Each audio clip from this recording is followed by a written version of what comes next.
జలుబు తలనొప్పి ఒళ్ళు నొప్పుల నుండి తక్షణ ఉపశమనం శాస్త్రి బామ్ ఇప్పుడు ₹5 ప్యాక్ లో కూడా. Welcome to RTV. నేను మీ రవిరాయ్. మనతో పాటు పిఓడబ్ల్యూ సందెక్ ఉంది. చాలా రోజుల నుంచి ఆదిలాబాద్ జిల్లా అటు దిల్వార్పూర్ వచ్చినప్పుడే కలుద్దాం అనుకున్నాం, కానీ కుదరలేదు. మళ్ళీ ఈరోజు ఒక ముఖ్యమైన మీటింగ్కు అటెండ్ అయిన పరిస్థితి. హక్కుంది మాట్లాడదాం. అసలు ప్రస్తుతం మహిళల పరిస్థితి ఏంది, వరుస ఎన్కౌంటర్ల పరిస్థితి ఏంది, ఏం జరుగుతుందో అసలు తెలుసుకుందాం. అక్క నమస్తే. ఏందక్క పరిస్థితి ఎట్లుంది?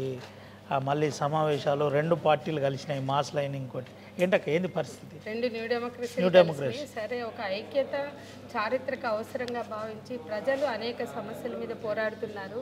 ప్రజల రక్షణ కోసం లేదా ప్రజల హక్కుల కోసం పనిచేసే బాధ్యత కలిగిన పార్టీలైనా సంఘాలైనా ప్రజా సంఘాలైనా ఐక్యత వైపు అడుగులు వేయాల్సిన అవసరం ఉంది. అదొక చారిత్రక సందర్భం. దేశంలో ఫ్యాసిజం రాజ్యం వెళ్తుంది.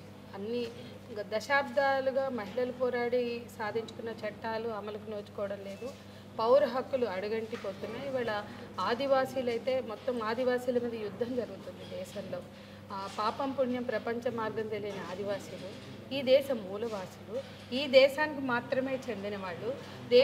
ఈ దేశ వనరుల మీద, ముఖ్యంగా అడవి మీద, అడవిలో ఉండే ఖనిజ సంపద మీద, అడవిలో ఉండే సర్వ సంపదల మీద పూర్తి హక్కులు కలిగిన వాళ్ళు. ఈ దేశంలో ఉండేటువంటి రూపొందించుకున్న చట్టాలు కానీ, ముఖ్యంగా ఆర్టికల్స్ కానీ, మనం 5th షెడ్యూల్ 6th షెడ్యూల్ 170 లాంటి అనేక పోరాటాలతో తెచ్చుకున్న చట్టాల రీత్యా చూసినా కూడా అన్ని హక్కులు అడవి మీద పూర్తిగా హక్కు కలిగిన వాళ్ళని వాళ్ళ అడవి నుండి గెట్టి వేయడానికి అడవిలో ఆదివాసుల మీద యుద్ధం జరుగుతుంది. ఆ యుద్ధం ఏ పేరుతో జరుగుతుంది? ట్రెజర్ హంట్ చేయడానికి ఇవాళ గ్రీన్ హంట్ చేస్తున్నారు. గ్రీన్ హంట్ అని పేరు పెట్టుకుని అమెరికాలో మూలవాసులైనటువంటి నేటివ్ అమెరికన్స్ని, రెడ్ ఇండియన్స్ని అని చెప్తారు కదా, వాళ్ళని ఊచకోత కోయడానికి ఆనాడు పెట్టినటువంటి రూజ్వెల్ట్ కన్నా ముందు బుష్ టైంలో పెట్టినటువంటి గ్రీన్ హంట్ని తెచ్చి భారతదేశంలో ఆదివాసీలని హననం చేయడానికి తీసుకొచ్చారు. ఇవాళ ఆదివాసీలు మొత్తం బస్తర్, జార్ఖండ్ దేశంలో ఎక్కడ చూసినా కూడా అన్యాయంగా పిట్టల్లా రాలిపోతున్నారు. నిన్నటి వరకు అదే అడగబోతున్నాక ప్రధానంగా ఏ ఎన్కౌంటర్లో చూసినా ఖచ్చితంగా మహిళలు ఉన్నారు. మహిళా సాధికార దిశగా ఎన్నో ఉద్యమాల్లో మిమ్మల్ని చూసినాం. మీరు ఒక దిక్సూచిలా పనిచేసిన ఎన్నో ఉద్యమాల్లో మీది క్రియాశీలక పాత్ర. ఎట్లా చూడవచ్చు అసలు? ఇటు కాంకేర్ కావచ్చు, బస్తర్ కావచ్చు, ఇటు వస్తే అబుజ్మాన్ లాంటి ప్రధాన ప్రాంతాల్లో, ఏజెన్సీ గ్రామాల్లో కూడా కొంత ఇలాంటి పరిస్థితి జరుగుతుందని ప్రచారం జరుగుతుంది. దీంట్లో వాస్తవం ఉందా, లేకపోతే ఇదంతా ప్రచారం? వీటన్నిటికన్నా ముందు మేము చెప్పదలుచుకుంది ఏంటంటే, అడవి మీద హక్కు ఆదివాసీలకు ఉంది. వాళ్ళు తరతరాలుగా బతుకుతున్నారు, యుగాలుగా బతుకుతున్నారు. వాళ్ళు తమ హక్కుల కోసం రామ్జీ గోండు, కొమరం భీం, మన దగ్గర కూడా ఎన్నో పోరాటాలు, సమ్మక్క సారక్కల్ని చూసాం. వీళ్ళందరూ కూడా అడవి మీద హక్కు, అడవి మీద అధికారం కోసం పోరాడేవాడు. సమ్మక్క సారక్కల పోరాట చరిత్ర అందరికీ తెలిసి ఇవాళ తెలంగాణ గడ్డలో ఇవాళ ఇంత నేపథ్యం ఉన్నటువంటి ఈ దేశంలో, ఈ ప్రాంతంలో ఎందుకు జరుగుతుంది హక్కుల హననం అని చూస్తే, ఖనిజ సంపద మీద కేవలం అంబానీలు, ఆదానీలకు లేదా బడాబాబులకి ఆ ఖనిజ సంపదని అప్పగించడానికి it is nothing but treasure hunt. ఇది ఖనిజ సంపద కోసం సాగే వేట అనేది మేము స్పష్టంగా చెప్పదలుచుకున్నాం. అక్కడ మహిళలపై అత్యాచారాలు, బార్డర్ సెక్యూరిటీ ఫోర్సులు, పారామిలిటరీ ఫోర్సులు, బస్తర్ టైగర్లు, రకరకాల పేర్లతో అత్యాచారాలు, ఒక చేతితో తుపాకీ మరో చేతితో పురుషాంగాలతో ఆదివాసీ మహిళల మీద చేస్తున్నటువంటి అఘాయిత్యాలు ఇవాళ వాళ్ళు ఇటీవల కాలంలో అనేక సందర్భాల్లో మన వరల్డ్ ట్రైబల్ డే రోజు వచ్చి మహిళలు చెప్పారు, తమ మీద జరుగుతున్న హింస ఎట్లా ఉందో, మాకు చావు లేకపోతే జైలు, లేకపోతే లొంగుబాటు, లేకపోతే అత్యాచారం, ఈ 4 మాకు కనపడుతున్న పరిష్కారాలు అని చెప్తున్నారు. ఇంతటి దుర్భర స్థితిలో దేశంలో ఒక మధ్య భారతం అంతా కూడా మహిళలు, ఆదివాసులు, ఈ దేశవాసులు మునిగిపోతుంటే, మరోవైపు నుంచి పోరాడి సాధించుకున్న చట్టాలన్నిటి కూడా దొంగలో తొక్కుతున్నారు. సాధించిన చట్టాలు అమలు చేయరట. ప్రతిదీ కూడా దాన్ని డైల్యూట్ చేస్తూ 498 లాంటి చట్టాలని డైల్యూట్ చేస్తూ ఎక్కడికి తీసుకెళ్తున్నారు? మనుధర్మం.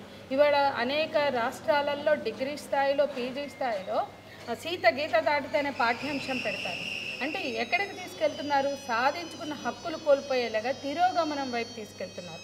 ఇవన్నీ అనేక అంశాలు. ఇప్పటివరకు అంగన్వాడీలు తీసేస్తున్నారు.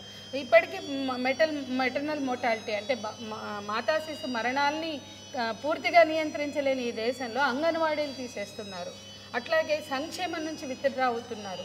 ఏ రకంగా చూసినా ఈ దేశంలో పేద స్త్రీల జీవితాలు దుర్భరంగా, పేద ప్రజలవి అందులో భాగంగా స్త్రీలు పిల్లల జీవితాలు దుర్భరంగా పాలకులు మార్చుతున్నటువంటి సందర్భంలో ప్రగతిశీల మహిళా సంఘం తన లక్ష్యాన్ని గత 50 ఏళ్లుగా చేస్తున్నటువంటి అనేక పోరాటాల్లో భాగంగా ఇవాళ ఉన్నటువంటి స్థితిలో ఎటువంటి లక్ష్యాలతో పనిచేయాలో స్పష్టంగా ఒక ప్రణాళికను ఏర్పరచుకుంది. అందులో భాగమే ఇవాళ ఈ ఐక్యతా సభని జరుపుతున్నాం.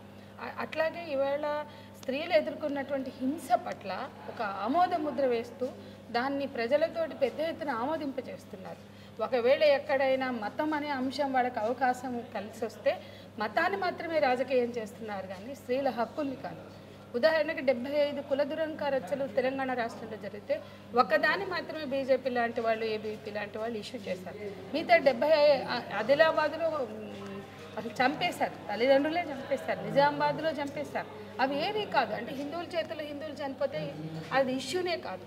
నిన్న ఒకడు పెళ్ళాన్ని చంపి ఉడకబెట్టినాడు కుక్కర్లో, అంతకుముందు ఒకడు కుక్కర్లో ఉడకబెట్టి కుక్కలకు వేసినాడు. అవేమీ ఇష్యూస్ కాదు ఈ దేశంలో. ఎక్కడైనా పొరపాటు ముస్లిం ఎక్కడైనా ఒక హిందూ మహిళను చంపితే అప్పుడు మా అందరినీ ట్రోలింగ్ చేసి ఎక్కడ చచ్చారు, ఎక్కడ పోయారు అని మాట్లాడతారు. అంటే స్త్రీలపై హింసలో కూడా మతాన్ని తీసుకొస్తున్నా.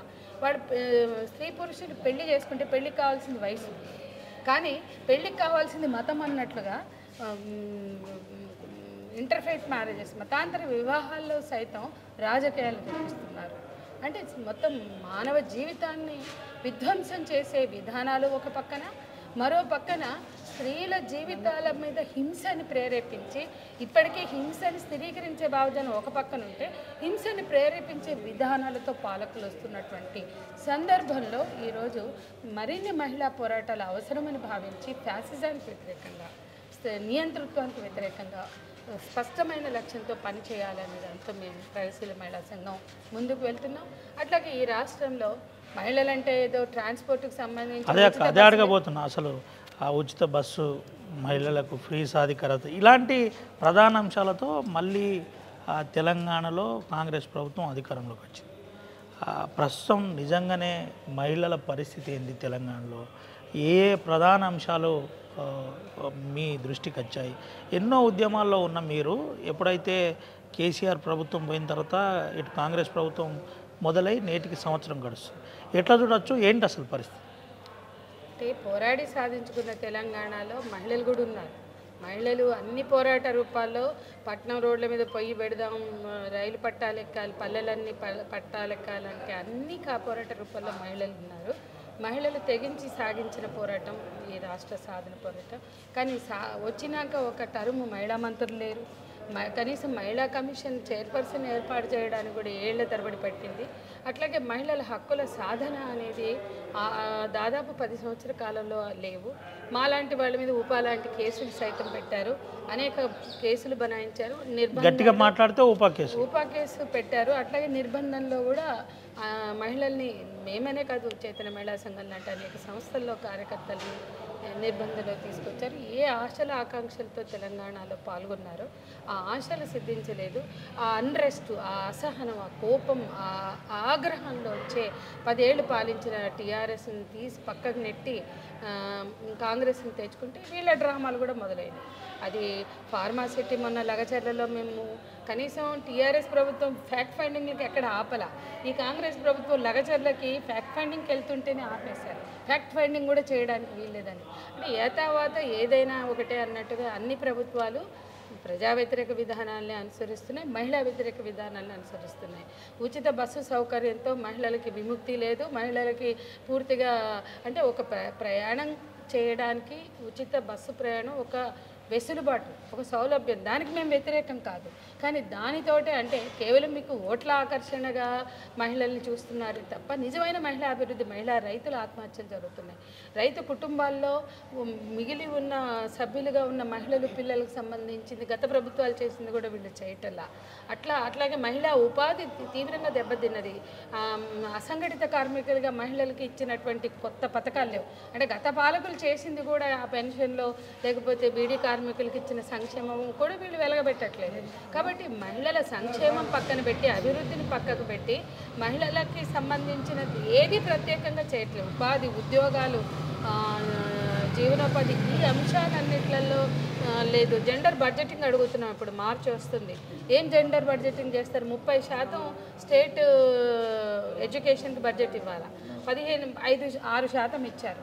కనీసం 15% ఇవ్వమని వాళ్ళు అడుగుతున్నారు. వాళ్ళు అందులో సగభాగం మహిళా అభివృద్ధి కోసం, మహిళా అక్షరాస్యత కోసం ఉన్న గవర్నమెంట్ స్కూల్ మూసేస్తున్నారు.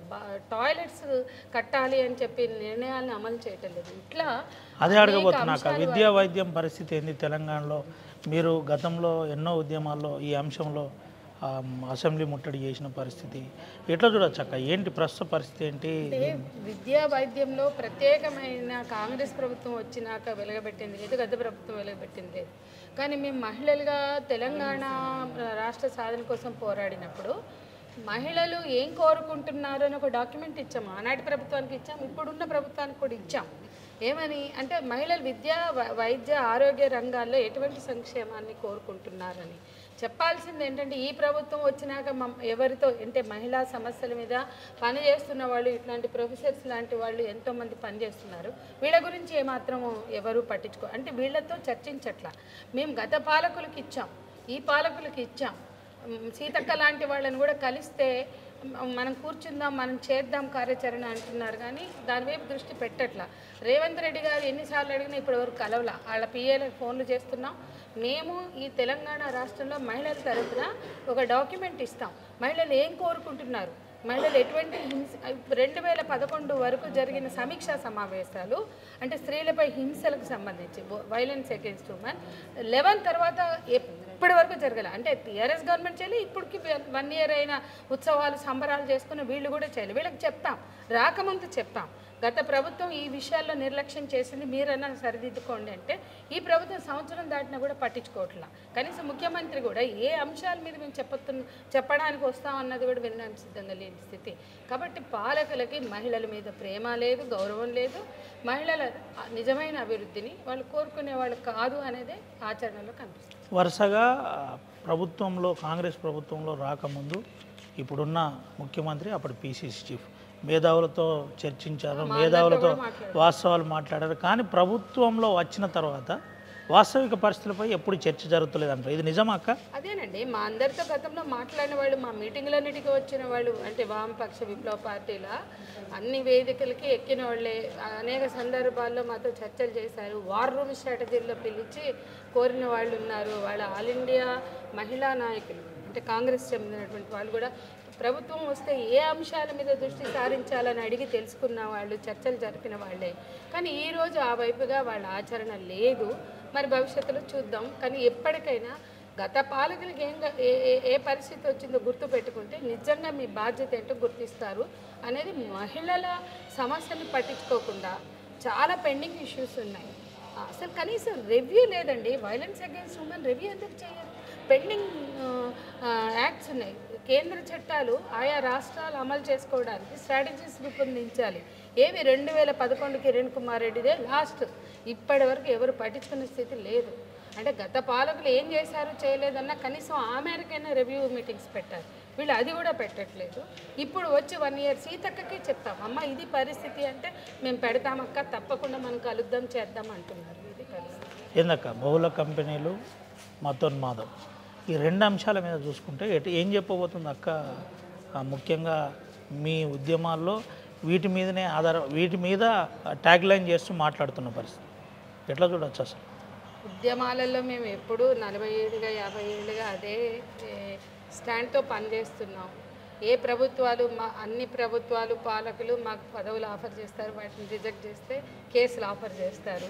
ఇది మా కన్సిస్టెంట్ లైఫ్. అయితే అదే సమయంలో నిర్బంధాలతోటి ఎదుర్కొంటూ ఇప్పుడు అన్నిటికన్నా బాధాకరం చంపేస్తున్నారు. ఆ ఎన్కౌంటర్ల పట్ల చాలా ఒక మానవ హక్కుల హననం జరుగుతున్నటువంటి స్థితిలో ప్రజలు ఐక్య ఉద్యమాలతోటి ముందుకు రావాలి. ఫ్యాసిజం ఒక వైపునకి ఫ్యాసిజం అన్ని మొత్తం కూడా బహుళజాతి కంపెనీల ప్రయోజనాలు, కార్పొరేటీకరణ ఒకవైపున, పితృస్వామ్యంతో రాజీ పడే కార్పొరేటీకరణ, మనుధర్మంతో మహిళలపై లేదా ప్రజలపై స్వారీ చేయడానికి సిద్ధపడుతున్న పాలకులు ఆర్ఎస్ఎస్ ఎజెండాని నాగ్పూర్లో నిర్ణయించినటువంటి కార్యక్రమంతో ఇవాళ ఒక కార్యాచరణ కావాలి మేము రాజ్యాంగానికి అనుగుణంగా అంటే ఆర్ఎస్ఎస్ కేంద్రంగా నాగ్పూర్లో జరిగే కార్యాచరణతో మేము వస్తామని బయలుదేరుతున్నాయి కేంద్ర ప్రభుత్వాలు లేదా బీజేపీ పాలిత రాష్ట్ర ప్రభుత్వాలు.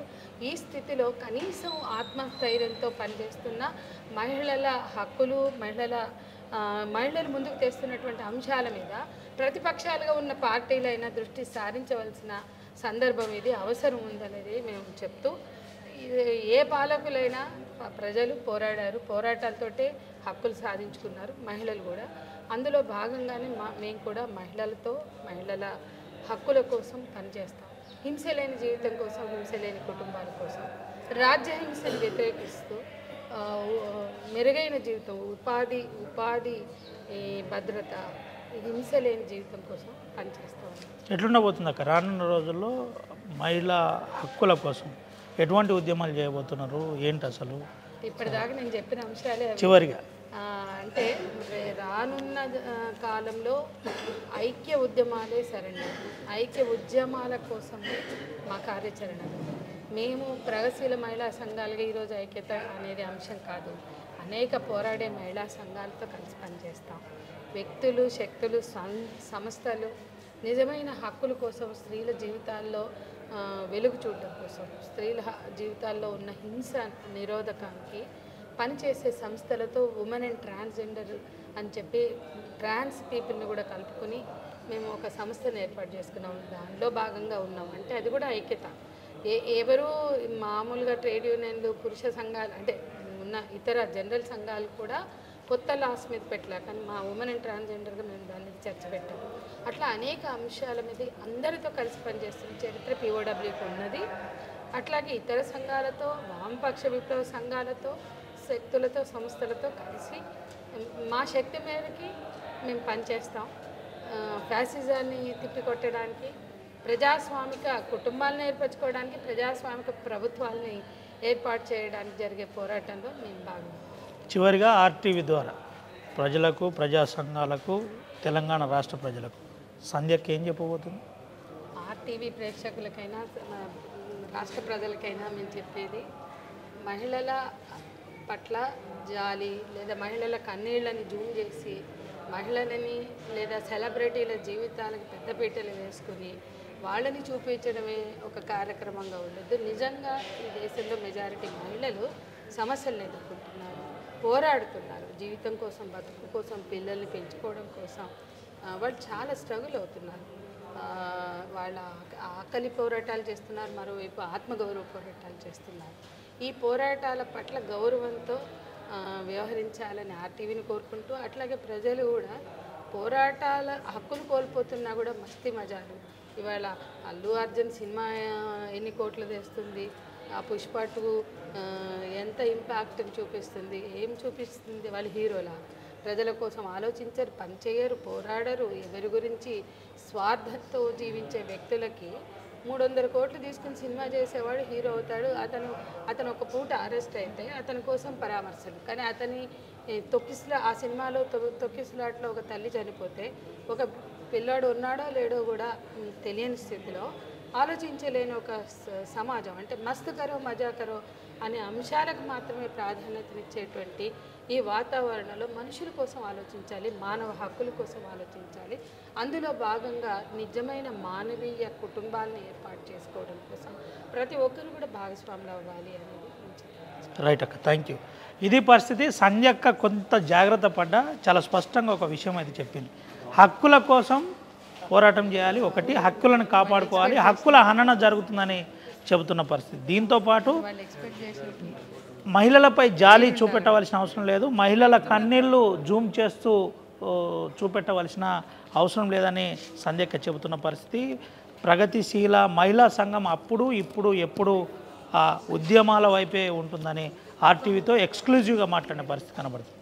సుమంతో రవినాయక్, ఆర్టీవీ, ఆదిలాబాద్. మరిన్ని వీడియోస్ కోసం ఛానల్ ని సబ్స్క్రైబ్ చేయండి. లేటెస్ట్ అప్డేట్స్ కోసం వాట్సాప్ ఛానల్ ని ఫాలో అవ్వండి. ఆ లింక్ డిస్క్రిప్షన్ లో ఉంది.